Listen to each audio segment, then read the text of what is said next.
Want to squad up with your buddies in Arma 3 without getting lost in a massive public server? I'm gonna show you exactly how to set up a private game. First, from the Arma 3 main menu, click on the multiplayer button.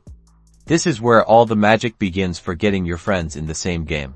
Now, on the multiplayer screen, look for the server browser option and click it. Don't worry about all the public servers, we're making our own. In the server browser, at the bottom, you'll see a host server button. This is what we need. Click on that to bring up the server configuration window.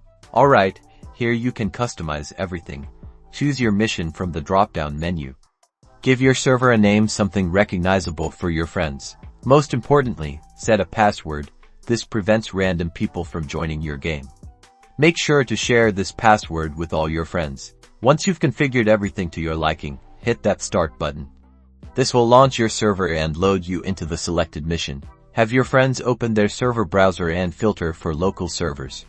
They should see your server listed. Once they enter the password, they're in. And that's it. Now you and your friends can enjoy epic Arma 3 scenarios together in your own private sandbox.